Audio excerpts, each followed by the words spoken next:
de leite. Bom, esses dias eu cheguei em casa e me deparei com uma cena que me fez refletir. O meu namorado, ele é marceneiro, ele tem a própria marcenaria, ele estava sentado à mesa e fazendo vários registros. Então, tinham vários papéis, notas, recibos, ele estava com um caderno, uma caneta e uma calculadora de celular. Ele estava simplesmente anotando todas as receitas que ele teve dentro de um período. Então, ele estava anotando todas as entradas, tudo que ele recebeu dos clientes pelas entregas dos móveis e também as despesas, todas as saídas, tudo que ele teve que pagar aos fornecedores, contas que ele teve que pagar, então todas as saídas ele também estava registrando. Então ele estava ali com um caderno simples, sem planilhas mirabolantes, sem planilhas cheias de fórmulas, mas fazendo o fluxo de caixa, toda a movimentação de caixa que ele teve dentro daquele período. Isso para ele é rotina, é natural, é comum, ele faz isso em torno de uma vez por semana. Isso me fez pensar em que como que isso para ele é tão comum, a gente vê, é tão natural isso em empresas, sejam elas pequenas, micro, grandes, ou seja ela um mercado, uma padaria, uma indústria, todas elas têm o costume, é natural fazer o fluxo de caixa, registrar essa movimentação de caixa. Mas isso ainda é uma realidade muito distante dos produtores de leite. A gente ainda vê muitos produtores de leite que não têm o controle financeiro da propriedade, não registram, né, as receitas e despesas, que são coisas básicas, né, são coisas que deveriam ser rotina, realmente assim como é para o meu namorado. E por que o fluxo de caixa ele é tão importante? O fluxo de caixa ele é basicamente o espelho da propriedade, né, da atividade como um todo. Então ele mostra qual que é o insumo mais caro, para onde que está indo a maior parte do dinheiro, mostra principalmente as variações. Então, se teve um insumo que variou muito de um mês para o outro, se teve um insumo que está variando nos últimos meses, se tem uma crescente de valor nos últimos meses, a gente consegue ter essa visão de todas as variações, sejam elas das entradas ou das saídas.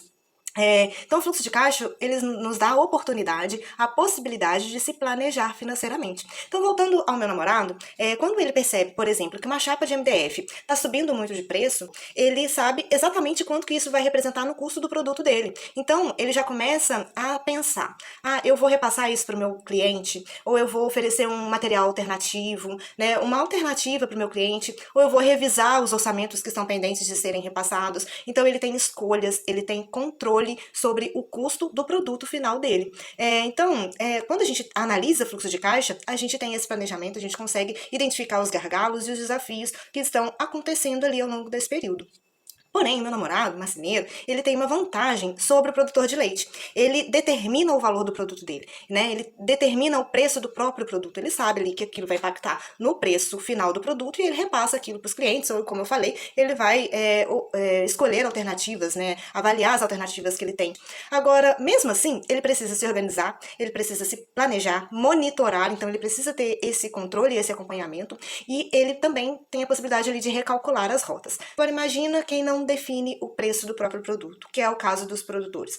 Todos os meses, dia após dia, ele acorda sem saber quanto que ele vai receber pelo produto final. Então ele está entregando o produto dele diariamente, que é o leite, mas ele não tem a certeza de quanto que ele vai receber ao final do mês por aquela entrega, por aquele produto. Então é um desafio maior que o produtor de leite tem? Sim. E aí, por isso mesmo, ele precisa ter um controle cada vez maior sobre as despesas que ele está tendo ao longo desse período, né? Então, quem depende de um mercado que oscila como o leite, de uma indústria que dita as regras, ele precisa cada vez mais ter o conhecimento sobre os custos da atividade. Ele precisa conhecer sobre o custo de cada item que é necessário para produzir o seu produto. Então, ele precisa ter esses registros. É importante a gente ter esse conhecimento, até mesmo para a gente identificar, monitorar, desenvolver estratégias, se planejar para essas oscilações de mercado que elas acontecem.